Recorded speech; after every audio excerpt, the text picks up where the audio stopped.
Hi, today we're going to be talking all about the whys behind your compulsive sexual behaviors. My name is Fran. I'm a sex counselor. I support men in getting more of what they want in the bedroom. We're going to be reading all about it from the book, Compulsive Sexual Behaviors. And this book is meant to be read by clinicians. However, I think the information is helpful and easily digestible, so I sure hope you stick around. Let's dive right in.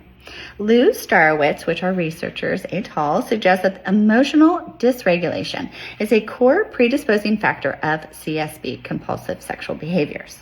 Winters et al. Concurs that men who were generally good at regulating their emotions were more able to regulate their sexual arousal.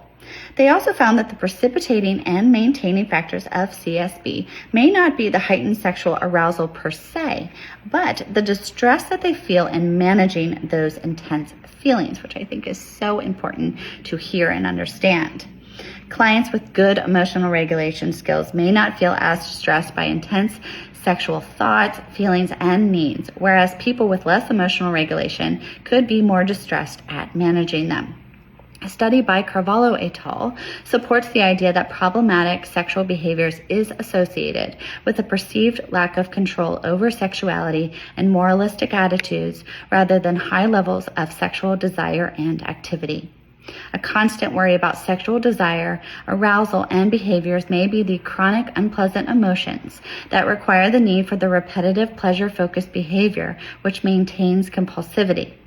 The theory of metacognition is useful in this context in understanding that worry and rumination produce psychological and emotional disturbance. The client's ongoing dismissal of their erotic template, which is basically your psychological blueprint of what turns you on, and the mismanagement of their erotic conflicts are often the components that maintain sexual compulsivity. And I love this. Helping our clients accept and respect their erotic template is a key element to psychological well-being. There are other factors that can predispose, precipitate, and maintain sexual compulsivity, such as unresolved trauma, unresolved psychosexual problems, attachment disruptions, poor self-esteem, narcissistic traits, and high sexual desire. And I would be more than happy to discuss those with you. And I would really love to get your feedback on this.